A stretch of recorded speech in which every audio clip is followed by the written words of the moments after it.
Okay. So leading in uncharted territory. First step is technical competence. And we got to develop that. Secondly, it's about relational congruence. Relational congruence. Relational congruence is about being the same person regardless of the people that you're around or the situation in which you find yourself or the circumstances under which you're trying to operate. We're consistent. It's the idea of integrity. It's the idea of authenticity and sincerity and being real, being who we are, being transparent, being who we are, and not worrying about what other people think about it. And so we are relationally congruent. And you know what that does? It builds trust in you. And you know that you lead at the speed of trust? We sell at the speed of trust, and we lead at the speed of trust. So relational congruence is fundamental to leading in uncharted territory. And then finally, adaptive capacity. That's what we're all learning right now. We're learning to adapt. We're developing the capacity to adapt. And then we're trying to lead other people who don't want to embrace change into adapting, into learning, into growing, right? That's what we're trying to accomplish here. As we lead in these uncertain times, as we lead into uncharted territory, we want to do some looking in the mirror. Am I competent in this environment? And if I'm not, what do I need to do to get competent in this environment? Because my people are looking to me to be competent in this environment. I've got to be willing to change. I've got to be willing to adapt. I've got to be relationally congruent. And you know what? When we do those things, and y'all, again, better never stops. We never get there. We're on this journey. And we're going to make mistakes. And we're going to wish we didn't say that, or we're going to wish we didn't do that. Or we're going to wish we did something that we didn't. But we're on this journey to lead into uncharted territory. So we want to be competent technically. We want to be congruent relationally. And we want to change. We got to adapt. And we're doing some of that as we speak right here. So leading in uncharted territory, it's an incredible opportunity. And that's what I want to encourage all of us to look at it. This is an opportunity. Mark Cuban was quoted just this last week, I think, saying that right now is an incredible opportunity to build relationships with existing and potential customers. So this is an opportunity. It's an opportunity for us as leaders to grow. It's an opportunity for us as leaders to learn new skills that are going to benefit ourselves and our team as we move forward. All right, now let's shift and talk a little bit about positive attitude. These are all the qualities, these 21 qualities that we've begun the journey on of learning more and more about. And remember, the reason we're learning more about these is that as each of us get better in these qualities, not only do our lives improve, but the lives of everybody around us improve. And I think you may be seeing even more evidence of the truth of that right now. When families are all stuck together more than normal, what happens when we know how to listen better? What happens when we know more about building healthy relationships? Right now, when you're at home, there's even more importance on being self-disciplined, right? And for your team. So guess what? When you learn how to be more self-disciplined in this environment, guess what? You're going to be able to help your team do the same thing. So all of them are important. And as we improve, not only again do our lives get better, but the lives of everybody around us get better. So let's talk about positive attitude. All right. I read this just 2 days ago. A guy I work with posted this, and I loved it. Make sure you test positive for faith. Keep a safe distance from doubt and isolate unbelief. It's a little bit of a spin on what we're all hearing, but it comes from this perspective that, you know what, it's going to be all right. I'm seeing all this uncertainty. I'm seeing all this challenge. I'm seeing it through my faith, and I'm reducing the fear, and I'm seeing it with courage. And so I'm going to test positive for faith. I'm going to keep a distance from doubt, and I'm going to isolate unbelief. It's a choice. Attitude, everyone, is a choice. Y'all, you remember me telling you, you remember that phrase, the speed of the team is determined by the speed of the leader? And sometimes we like hearing that, right? That's fun. That's good. But sometimes that's the last thing in the world that we want to hear. That the speed of the team is determined by the speed of the leader. We succeed on purpose. That's another phrase. Sometimes we like hearing that. Sometimes that's hard to hear. Attitude is a choice. Sometimes that's okay to hear. Other times we don't like to hear it. Whether we like it or don't, it changes nothing about the validity of the statement, the truth that is in the statement, that attitude is a choice. We get to control it. Attitude, y'all, attitude's like a gas tank.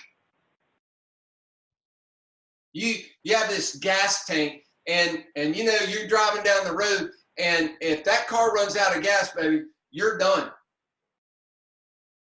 If you let your attitude gas tank run out, you're at the whim of whatever emotions are going on and whatever news that you're hearing or whatever complaints that your people are giving you.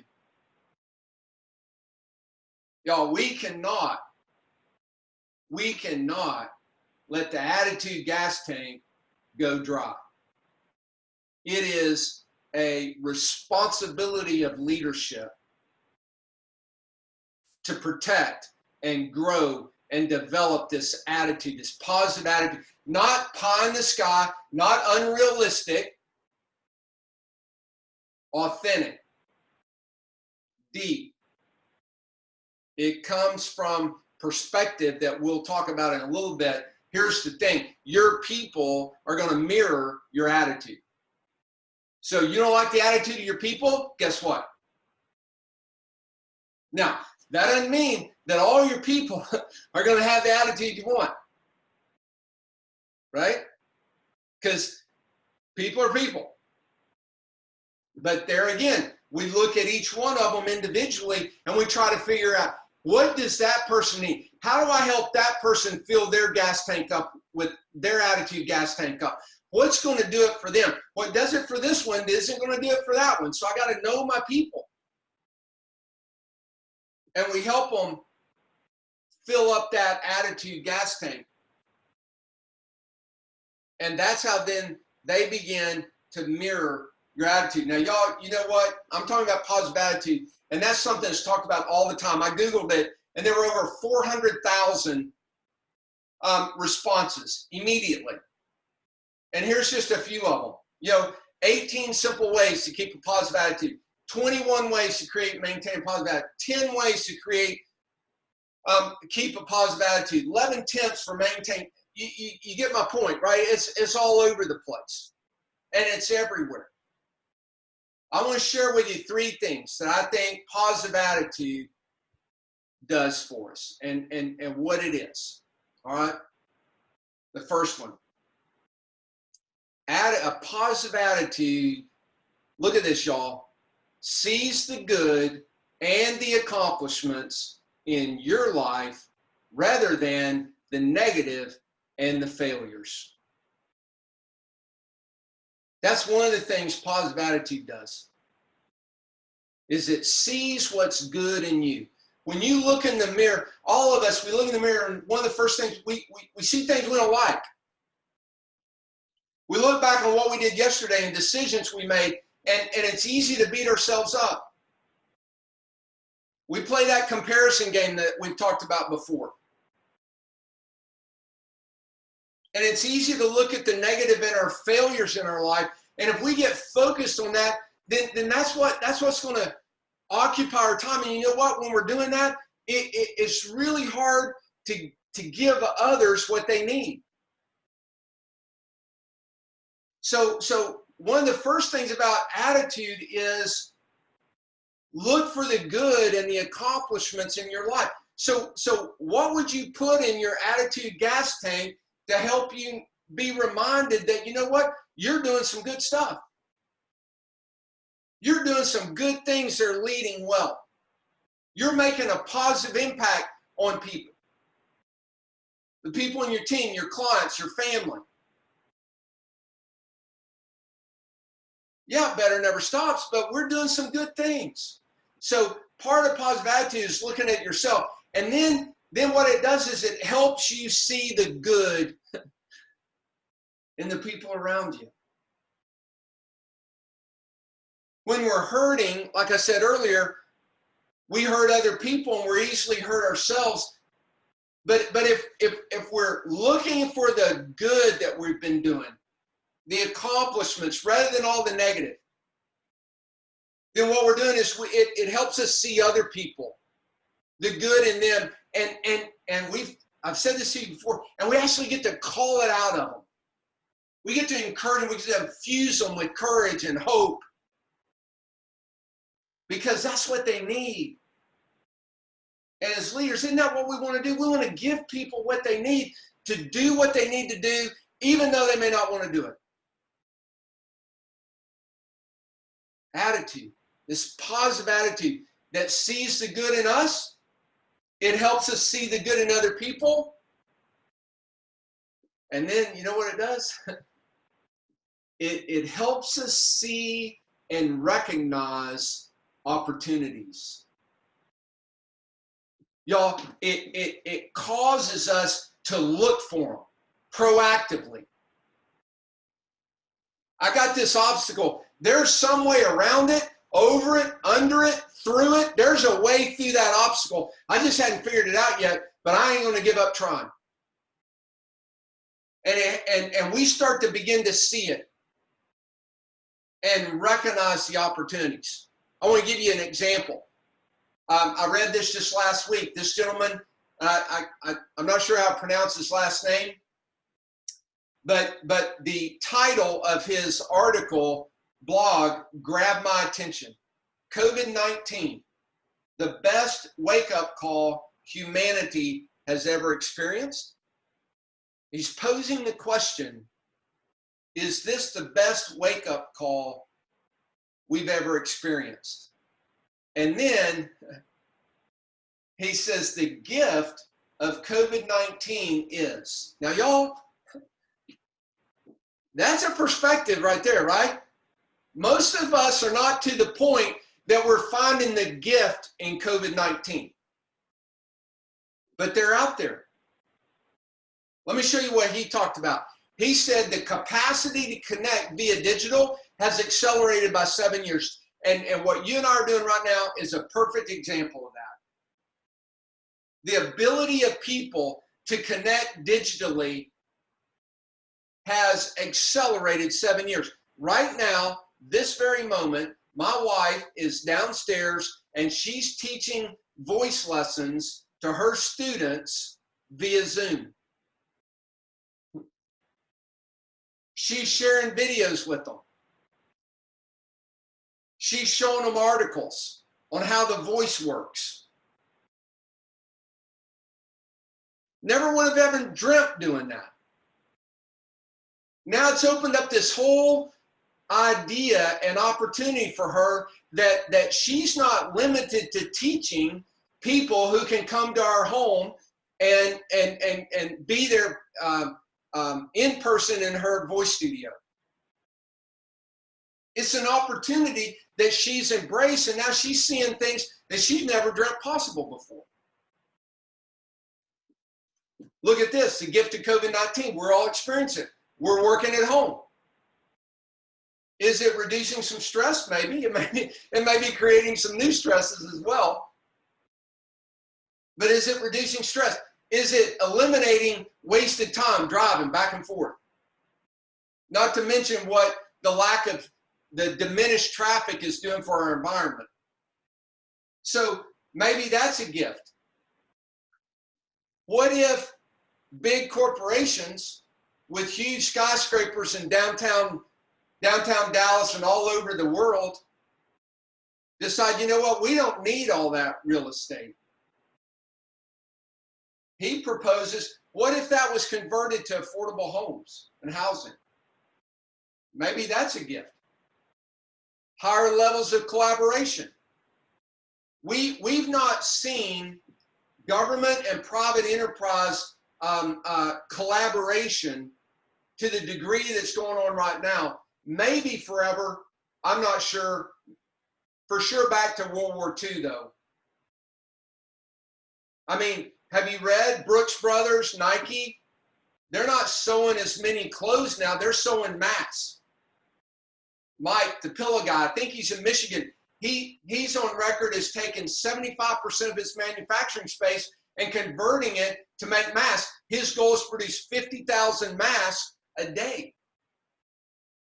Ford and General Motors, 2 weeks ago, they're making automobiles, and they're supposed to be, this week, supposed to be start producing ventilators. Collaboration, government, private enterprise, religious 501c3 organizations and the government, and business, people collaborating together, right? It creates this unique opportunity to make positive connections with employees and customers. You're seeing that right now. You've got a unique opportunity to create these connections with people right now. Some of them, they're hurting. Some of them are doing great. Don't project the perspective of the hurting onto the ones doing great, but it's an opportunity to connect like maybe we haven't in the past. So, perspective. Attitude is born out of our perspective. It's a condition of our heart. Are we more positive or negative? What's your natural bent? You see some of you are more positive about it, you're more negative about it. You look for the reasons it'll work, or do you automatically go to why it won't work? Well, analyze that. Think about it. What would be best for you and for your team? You know? Do you tend to be more courageous, or do you tend to be more fearful? Are you more calm, or are you more anxious? Just in general.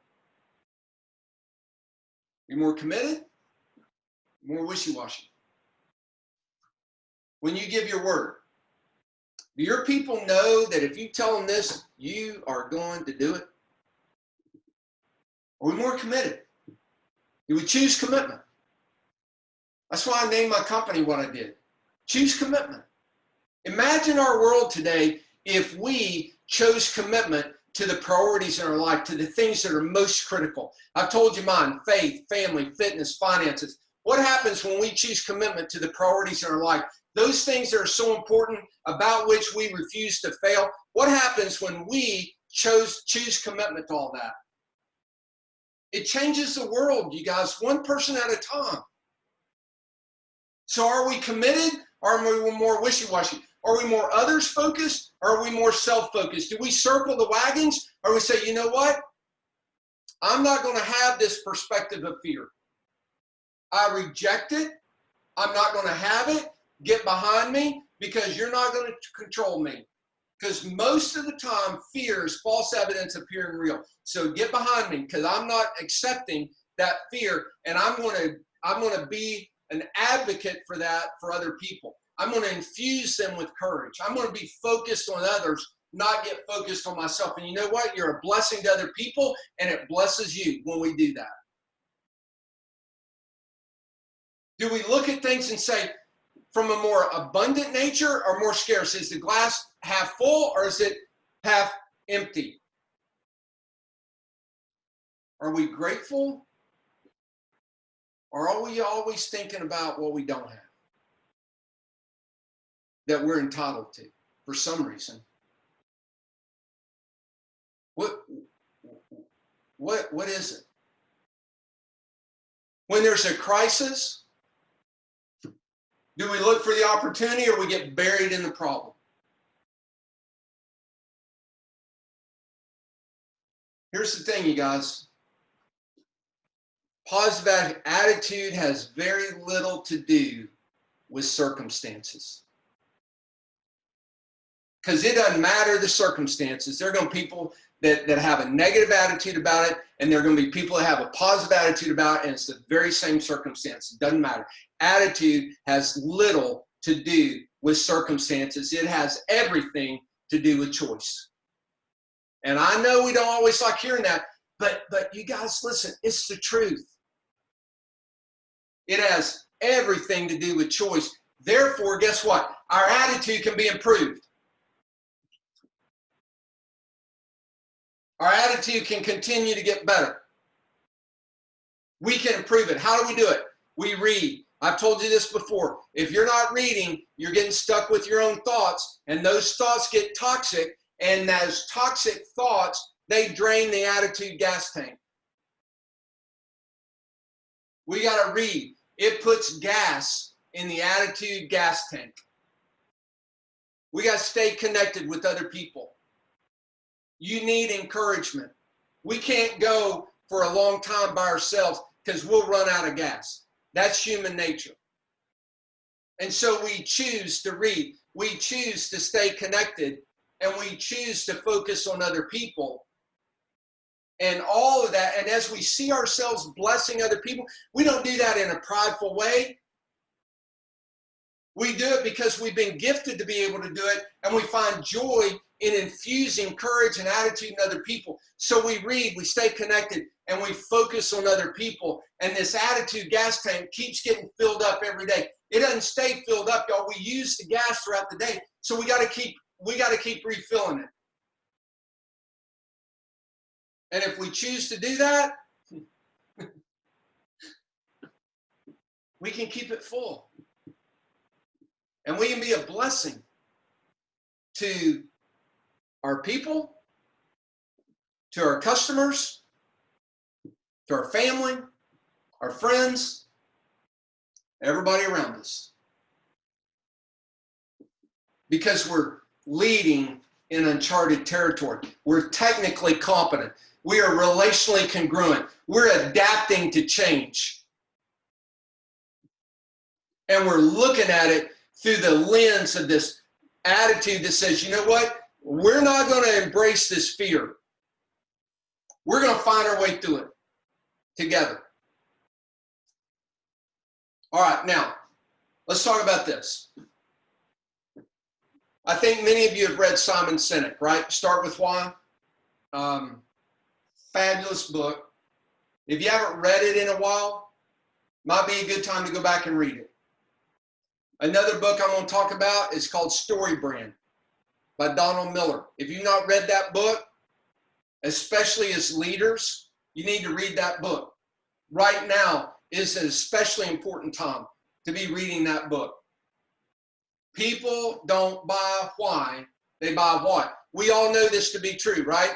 If we were together and I could ask you questions and we could have dialogue, that's one thing I miss the most, but if we could have dialogue, I would be asking you, what ways is this true? What ways have you seen this experientially? Insurance.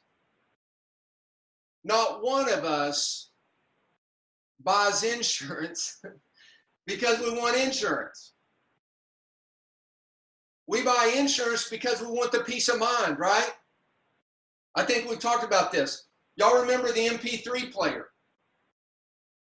When the MP3 was originally introduced, there was a company in Singapore that developed the technology, and they released this MP3 player, and they advertised it as basically get your 5 gigabyte MP3 player. You can buy it here. Call us. And that's how they introduced it. Apple, 22 months after it was originally launched, Apple releases the iPod. And some of you will remember how it was advertised. 1,000 songs in your pocket. 1,000 songs in your. You want an MP3 player, or do you want 1,000 songs in your pocket? People don't buy what, they buy why. Another story about Apple, Steve Jobs. They released this computer called Lisa. They take out this 9-page ad in the New York Times. It's got geek speak for 9 pages. Nobody reads it. Because they're selling what? This is what it is. This is what it does. And nobody cares.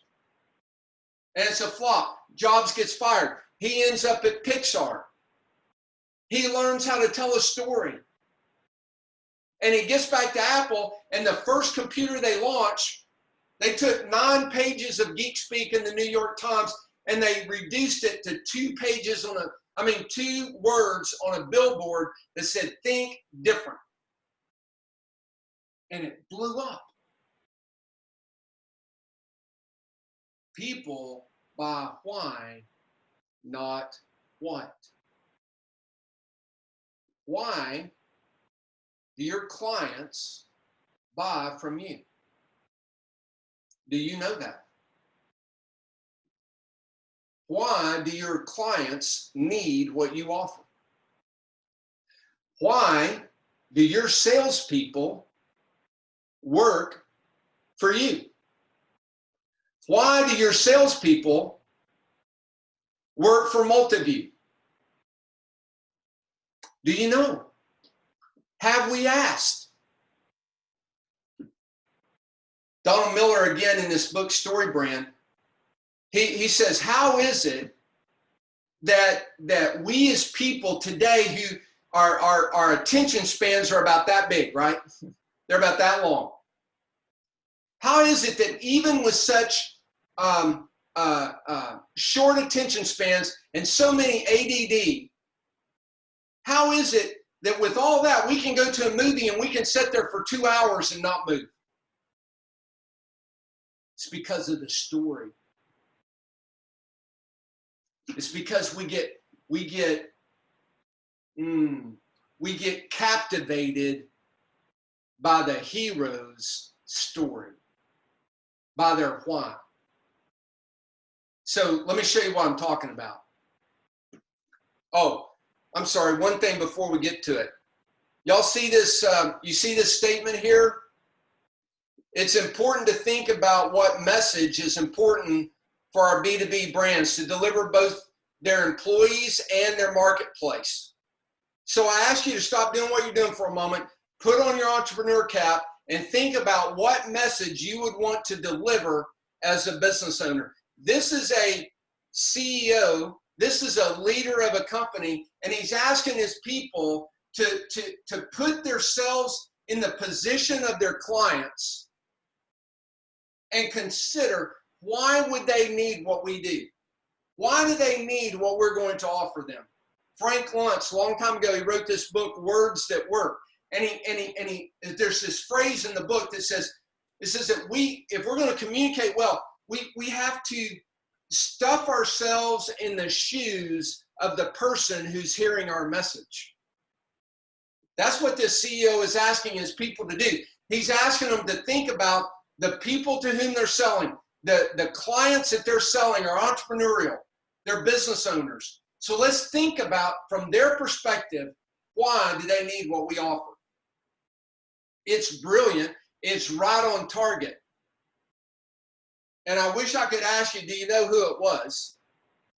And I hope you do, because it's your CEO wrote that. And he wrote it to you and the whole team. And the few paragraphs underneath in that email might be even more powerful than that. Except it all begins right here.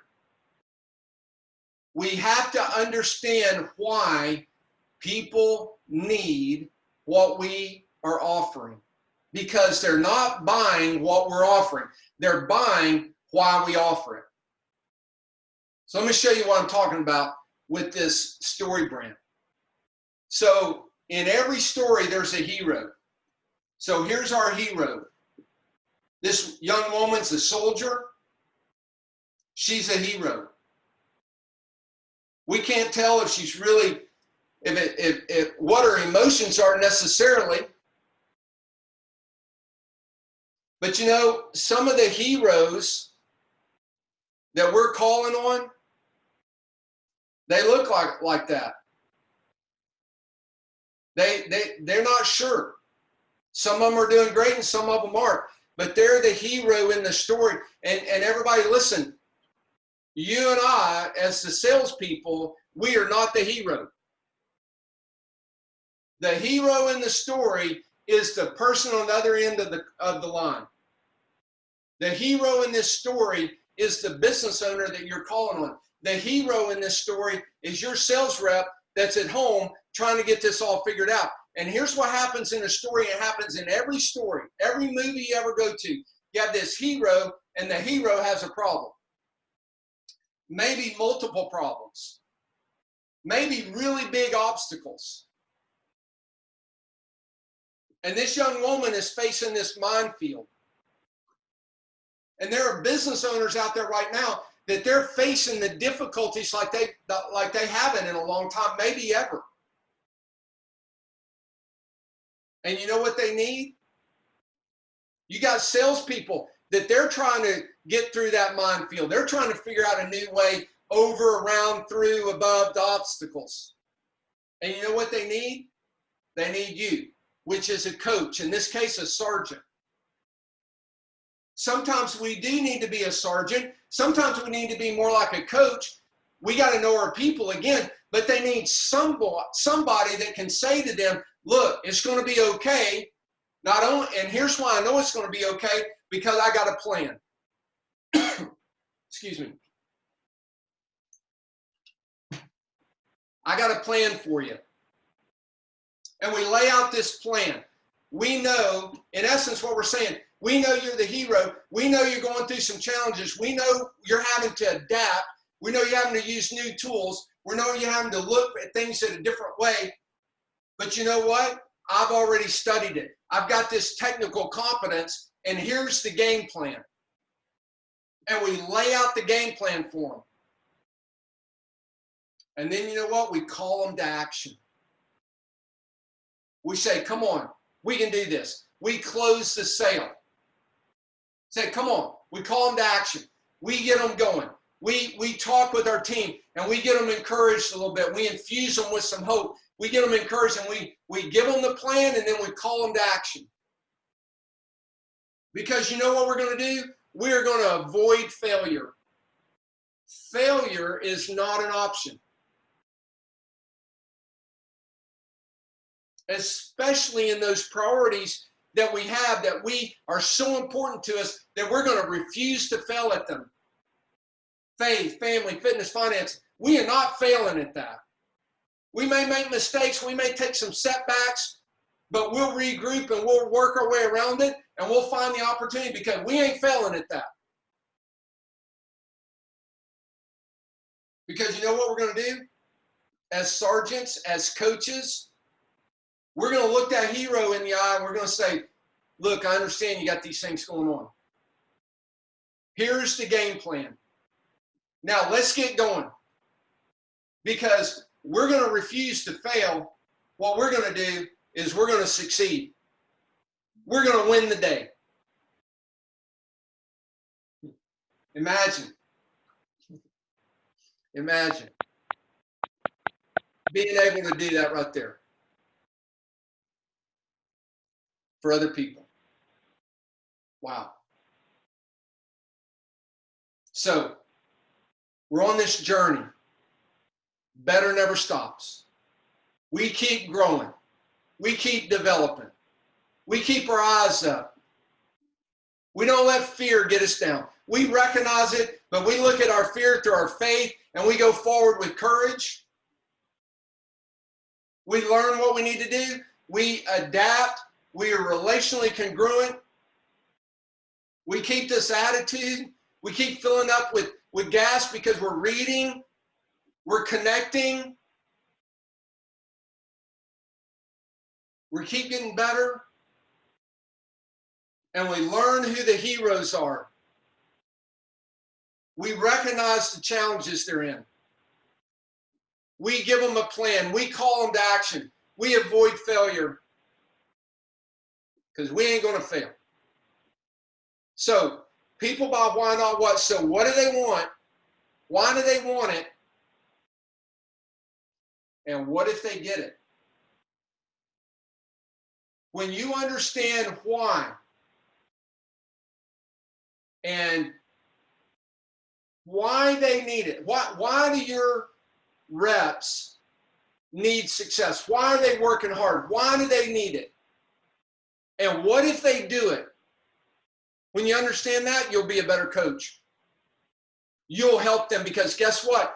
They're going to reach that fork in the road where they know what they should do, but it's not what they want to do. And too frequently, they do what they want to do instead of what they should do. The key to doing what we should do is knowing the what if. You're going to have prospects and clients. They're going to know that they ought to invest right now. This is a time to be, Andy put it in his email as to why they should take action right now. You need to know that because when you communicate that to them with conviction, it overcomes their opinion, the objection to do something different. Lots of times what we should do is not, and what's right is not necessarily what we want to do. And we got to be in a position with all this that we've been talking about to know their what, know their why, know the what if, because the what if will motivate them to do what they need to do, what's best for them, really what they've committed to. They're just about to make a bad decision. Let's don't let them do that. And let's don't let ourselves do that. Okay, y'all. I hope this has been helpful today. Let me share my screen here. Stop sharing my screen. All right. So that's all I got for today. I hope it's been helpful. And I hope it came across clearly. And we'll look forward to doing it again. We're going to do another one on the 15th, I think. Isn't that right, Mike? You're muted, Mike. Yes, that's correct. Not next week, the Wednesday after. Yes. Yeah, not next Wednesday, but the Wednesday after. Yes. All right. Thanks, Mark. This was awesome. Really appreciate it. Incredible. Everybody's ready to really succeed this afternoon, right? Everybody have a good morning. So let's go. All right. Thank you, Mark. All right. Go make a difference, everybody. Yes. Talk to you Thanks, Mark. later. Appreciate it. Thank Yeah. you. Thanks, buddy. Take care. Mike. Thanks, Mark. Thank you. Absolutely. Thanks for being on. Thanks, Mark. Thank you. Thank you, Mark. Thank you. Thank you. Appreciate you being on, everybody.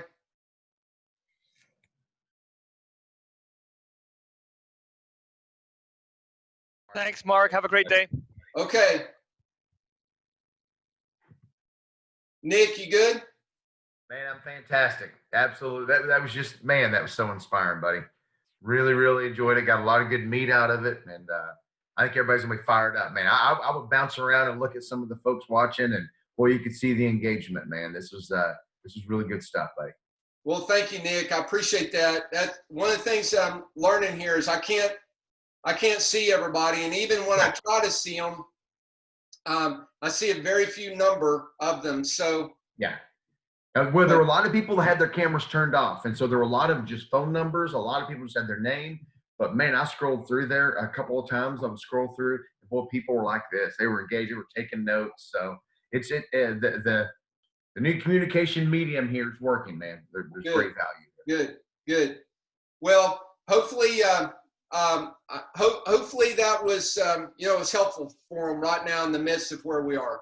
I think the message was right on point. You delivered it exceptionally well, man. Really enjoyed it. Hey, I'm going to give you a buzz. I know there's a couple more folks on here. I'll give you a call after or shoot you an email, whatever. I want to get some guidance from you on a couple of Okay.